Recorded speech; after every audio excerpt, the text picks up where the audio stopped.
So I wasn't sure if I should start this channel or not. I mean, do we really need another person oversharing on the internet?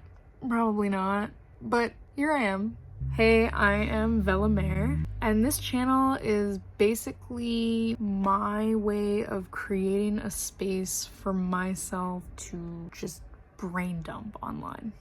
I have been through some ridiculous things, surviving the troubled teen industry, navigating life with a variety of mental health issues, constantly moving, and I just need a place where I can talk about it. I love how many of my friends reach out to me and let me know that they are a phone call away and that I can call them whenever, and I appreciate the support. But what I have found in my experience to be true is that people who offer an ear to listen, they have no idea how to respond. They don't know what to say. They mean well, but a large majority of the responses I get feel fake or forced, or just like I can tell that like they're uncomfortable. I can tell that the conversation is too heavy for them. So my solution is to talk about it on the internet. So why? Okay, I have a couple of reasons. Number one, by posting online in this format,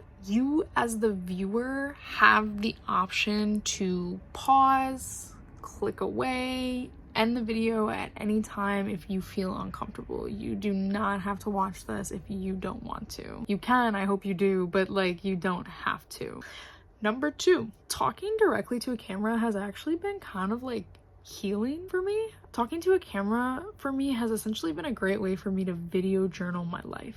It's a way to like think out loud and process things that are going on in my head that I just can't talk about with anyone because I'm too nervous about, you know, how they're gonna respond, or, you know, just like or also just like not worrying about how it will sound, not trying to filter it, you know, because I just, yeah, so I guess like by posting this publicly, I do risk people posting their opinions and like saying whatever they want to say. But when I'm filming to my camera and when I'm filming and I'm talking to myself and talking to the camera, there's nobody here. There's nobody that's like influencing what I'm saying. It's like genuinely just me being able to talk about things openly and honestly. And I love that. 3, I have always wanted to be a filmmaker. Actually, when I was a kid, I used to do little music videos. I used to edit films on my laptop. I'd go out with my friends and we'd go down this like cul-de-sac and like film at this barn, and it was really fun. And I don't know, I really liked it. I liked editing films. And when I was a kid, my dad told me that he wouldn't pay for school unless it was math or science related. And it's funny because he's not really paying for school anyway. So yeah, I don't know. I think I love film. I think it's like a really cool form of art and like a way to express yourself. And I think that this would be a really fun and creative way to express myself. Number 4, YouTube, in my opinion, is the best way to connect with like a large audience across the globe, you know, outside of my immediate circle. In the past, you weren't really able to just have your own television channel that anyone could watch and tune into, but now you can. So I just like, why not take advantage of it? Number 5, I attempted to start a YouTube in 2021 and I quit because I got some negative responses from my family and from some strangers online, and I let it get to me. One person told me that they thought that what I was posting was pathetic. I took it so personally. I stopped creating videos. I think I tried posting again at one point for like maybe like a couple videos, and then I stopped again. And since quitting, I have regretted not pursuing it. I think that like there has been this underlying feeling of like, I want to create videos on YouTube. I want to talk about my experience and share my story. And like, I regret that I have not been doing that, that I have been like essentially just hiding. I spoke up in a documentary about it, and I see other people. I spoke up in a documentary about it, but since then I've been sort of quiet, and I see all these other survivors online talking about their experience, and to be honest, I sort of like hate it because they're out there doing what I want to be doing, but I am too afraid to do. But nobody is stopping me from joining in and sharing my story too. And in fact, like a lot of these other survivors, they're very, vocal about like, hey, if you are a survivor, share your experience. Hey, why not? Number 6. Again, part of this is like I guess it's like an activism thing. I'm an activist. But I do notice that the closures of a lot of these troubled teen industry programs are directly related to the shift in public opinion after all these survivors started coming out and talking about their experience. So I see people coming forward with their story, and I do see the change happening, which is really cool, and it's something that I didn't think I would ever see in my lifetime.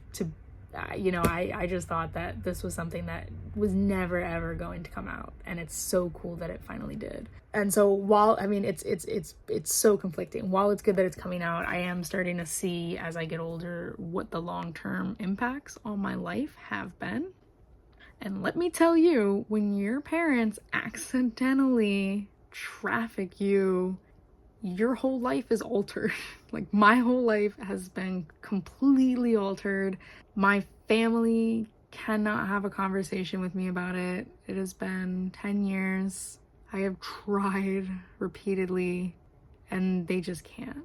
My friends who are willing to listen to me talk about it, they don't know how to handle the conversation. I love them for trying though, but I usually just end up feeling more isolated and alienated after I try to explain it to someone that hasn't gone through it themselves. And the people that have been through it themselves, when I talk to them, they can go so deep about it to a level that's like, it makes me uncomfortable, to be honest. Like I have to stop the conversation, or just like it's a lot, because I think it makes me realize how real it is when I talk to someone else who has been through it. It's like, oh wow, yeah, no, I'm not crazy and you're definitely not crazy, and that was real.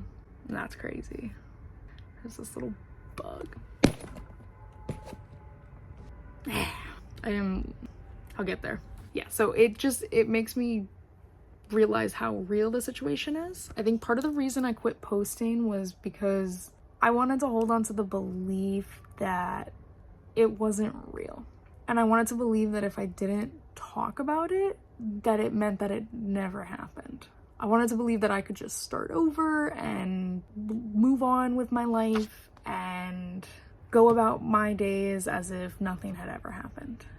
Maybe it'll just never come up again. But reality is cruel and it doesn't work like that. Reality does not let you go back and redo things. Once something is done, it's done. So it's like I have the option to accept it or to go the rest of my life trying to deny that it ever happened.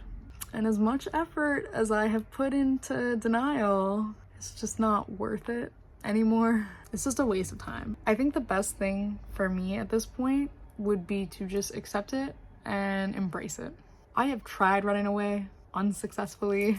I always think it'll work and it never does. So here I am, alone, sitting in a hotel room. Essentially, I am homeless. My parents don't want to help. We got into a huge argument and my mom called the cops on me and kicked me out of the house, and I have been in a hotel for the past week.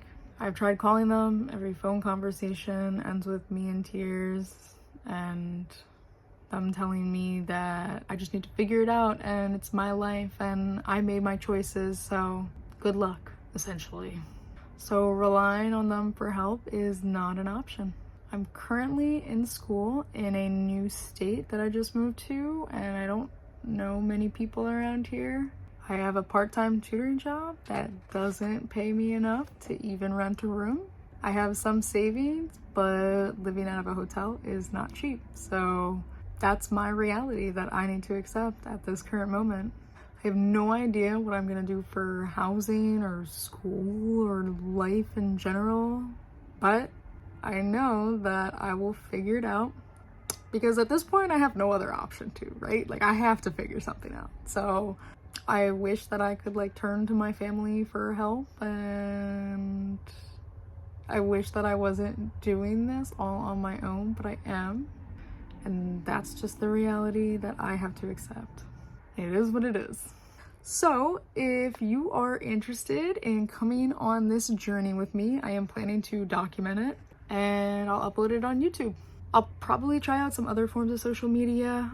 So I'll put those links in the description below. And if you want to stick around, go ahead and hit that like and subscribe button, and I will be back again soon. Thanks for watching.